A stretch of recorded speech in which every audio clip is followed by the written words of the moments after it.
इस्लाम को अगर जानना है तो सबसे ज्यादा जरूरत है इस्लाम के अंतिम पैगंबर हजरत मोहम्मद सल्लल्लाहु अलैहि वसल्लम की कथनी और करनी जानने की। अगर वो जान लिया तो इस्लाम पूरा जान लिया। बिना आपके बारे में जाने हुए इस्लाम को कोई समझ ही नहीं सकता। तो आपने अपने जीवन में किया क्या? श्रीमद् भगवद गीता के अध्याय 3 का 21वां श्लोक है, यद्यदा चरति श्रेष्ठस्तद देवे तरो जना सा यत् प्रमाणम कुरुते लोकस तदनु वर्तते। श्रेष्ठ पुरुष, ईश्वर के दूत जैसा जैसा आचरण करते हैं, अमल करते हैं, दुनिया के लोग भी उसको देखकर वैसा वैसा ही आचरण करते हैं। वो जिस रास्ते पर चल पड़ते हैं समस्त मनुष्य समुदाय उसी रास्ते को अपना लेता है। हजरत मोहम्मद सल्लल्लाहु अलैहि वसल्लम ऐसे ही श्रेष्ठ पुरुष थे। लिखा हुआ है, आपके वेद में लिखा हुआ है कि और एक पैगंबर आने वाला है। आपकी भगवत गीता में लिखा है चैप्टर नंबर 4 में वर्ष नंबर 7 से 8 में, यदा धर्मस्य यानी युग युग में जब भी परेशानी आएंगी इस धरती पे तो मैं एक रूप हासिल करूंगा, अवतार। अवतार की सही मानी आपको मिलेगा वेद से। उसमें पता चलता है जिसे हम कहते हैं पैगंबर, आखिरी पैगंबर, आखिरी अवतार कौन है? कल के अवतार। अगर आप भगवत गीता में मानते, अगर आप वेद में मानते, आपको आखिरी अवतार कल के अवतार में मानना ही पड़ेगा। फिर ही आप कह सकते मैं असल भक्त हूं भगवत गीता का। वो तो है ही, आपने जो बताया कल के अवतार तो आने वाला तो ही है। मानते कल के अवतार में आने वाला है, आ चुका है। और उसमें लिखा था कल के अवतार की मां के नाम क्या है? सुमति। सुमति की मानी अमन, अरबी में कहते हैं आमिना। मोहम्मद सल्लल्लाहु अलैहि वसल्लम के वालदा का नाम था आमिना। उसमें लिखा है कल के अवतार चैप्टर नंबर, अभी हवाला भी दे रहा हूं मैं, टाइम मिल रहा है ना। कल के अवतार चैप्टर नंबर 2 वर्ष नंबर 5 श्लोक नंबर 5, 7, 9, 11, 15। इसमें लिखा है कि उसके वालिद का नाम है विष्णु यास। विष्णु यास मतलब खुदा का बंदा। अरबी में तर्जुमा करेंगे अब्दुल्ला। मोहम्मद सल्लल्लाहु अलैहि वसल्लम के वालिद का नाम था अब्दुल्ला। उसमें लिखा है वो इसी जगह में पैदा होंगे जो अमन की जगह है। हम मानते हैं कि मक्का एक अमन की जगह है। उसमें लिखा है कि वो उस फैमिली में पैदा होंगे जो उस इलाके के अमीर होंगे। हम जानते हैं कि कुरैश के फैमिली में पैदा हुए थे मोहम्मद सल्लल्लाहु अलैहि वसल्लम।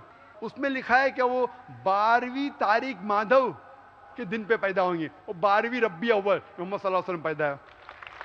आगे आप पढ़ेंगे वेद में लिखा है कि उसके 4 करीब दोस्त थे, जिसका मैं जिक्र किया हूं। 4 करीब दोस्त मोहम्मद सल्लल्लाहु अलैहि वसल्लम के थे, जो हजरत अबू बकर, हजरत उमर, हजरत उस्मान, हजरत अली। मैं अल्लाह भी मौल, अल्लाह ताला की रहमत सब पे हो। किसके बारे में जिक्र करें? उनको सबसे पहली जो वही आएंगी वो आएंगी एक गार के अंदर। हम जानते हैं मोहम्मद सल्लल्लाहु अलैहि वसल्लम सबसे पहली वही आए गारे हिरा में। फिर वो करेंगे हिजरत नॉर्थ की तरफ, फिर से वापस आएंगे। मोहम्मद सल्लल्लाहु अलैहि वसल्लम हिजरत की मदीना जो नॉर्थ के ऊपर है, फिर से वापस आए। मैं तो 1 घंटा सिर्फ तस्करा कर सकता हूँ मोहम्मद सल्लल्लाहु अलैहि वसल्लम हिंदू धर्म में, वक्त नहीं है। मैं ये पूछना चाहता हूँ, आप मानते क्या इस कल के अवतार में? आप मानते मोहम्मद सल्लल्लाहु अलैहि वसल्लम आखिरी पैगंबर है? मैं तो कुरान 3 बार पढ़ा हूँ साहब, मैं तो मानता हूँ कुरान को, वो बात नहीं है। मानना सिर्फ जरूरी नहीं, अमल करना जरूरी है। मैं कहूंगा मैं खुदा को मानता हूँ, खुदा की बात पे अमल ना करता हूँ तो बेकार है। मैं कहता हूँ मैं मेरे वालिद से बहुत मोहब्बत करता हूँ, वालिद की बेइज्जती करता हूँ, वालिद की बात नहीं मानता हूँ, वालिद से बदतमीजी करता हूँ, तो क्या फायदा? आप समझ रहे ना? समझ रहा हूँ मैं, लेकिन आपने कुछ पहले ही अभी 10-15 मिनट पहले ही आपने कहा था कि जो भी है कुरान है, वेद है और बाइबल है, कि जो जो उसमें लिखा हुआ है खुदा ने उसके ऊपर अमल करना चाहिए। तो मैं अपने इससे अमल करता ही हूँ। जो कुछ मानता तो हुई है खुदा एक ही है करके, वो तो मानता ही है। बिल्कुल मैं नहीं बोल रहा कि आपके लिए कोई खुदा अलग है, मेरे लिए कोई अलग है, या ईसाई के लिए कुछ अलग है। आप सनातन धर्म के हैं, मैं जानता हूँ सनातन धर्म में एक खुदा को मानते हैं। वो मानते खुदा की प्रतिमा नहीं, अक्स नहीं है, बराबर ये मानते। लेकिन मैं ये जानना चाहता हूँ आप कल के अवतार में आप मेरे सवाल को घुमाओ मत।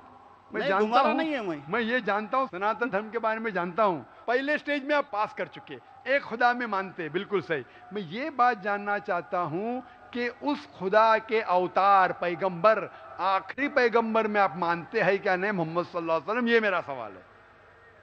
यानी मोहम्मद पैगंबर को।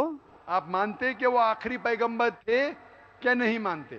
वो तो मानता हूँ मैं, मुझे मालूम है ना बिल्कुल सही। मोहम्मद पैगंबर आखिरी हाँ। थे मोहम्मदियन में। हाँ, वो तो मानता ही हूँ मैं। मोहम्मदन में ने आपके लिए, सबके लिए ही है ना। बिल्कुल सही। तो कोई आप धर्म, कोई एक मजहब का थोड़ी रहता, गुरु तो सबके लिए रहता है। वो एक मजहब का थोड़ी गुरु रहता है कि वो एक मजहब के लिए, वो सब मजहब के लिए गुरु रहता है, तो मानता ही मैं उसको। बिल्कुल सही। लेकिन ये कहना कि सब मजहब यकसा है हूबहू, ये सही नहीं। यकसानियत है, इसीलिए मैंने कहा यकसानियत पे अमल करो। आप बोलेंगे मैं सब हिंदू चीज पे अमल करूंगा, कई हिंदू जाते बुत परस्ती करने के लिए, आपने करते, अच्छी बात है अल्हम्दुलिल्लाह, इसीलिए मैं आपको कांग्रेचुलेट करता हूं। आप बुत परस्ती नहीं करते, मैं आपको कांग्रेचुलेट करता हूं। मैं कांग्रेचुलेट करता हूं क्योंकि सनातन धर्म बुत परस्ती नहीं करता है। अल्हम्दुलिल्लाह सुम्मा अल्हम्दुलिल्लाह, आप आधे इम्तिहान में सफलता पा गए। अभी ये पूछता हूं मैं, जैसे आपने कहा, आप अगर मोहम्मद सल्लल्लाहु अलैहि वसल्लम को आखिरी पैगंबर मानते हैं तो उसके पैगाम पे अमल करना ज़रूरी है। सिर्फ पैगाम को पढ़ना ज़रूरी नहीं, पैगाम पे अमल करना ज़रूरी है। अगर मैं कहता हूं मानता हूं लेकिन अमल नहीं करता तो कोई फ़ायदा नहीं। तो ये होता है कि अपने मन से खुदा की बात, तो आखिरी पैगाम है कुरान शरीफ और आखिरी पैगंबर मोहम्मद सल्लल्लाहु अलैहि वसल्लम में मानना ज़रूरी है, फिर ही आप सही तरीके से मज़हब को पहचान सकेंगे। Hope the answer the question. नहीं, बस थैंक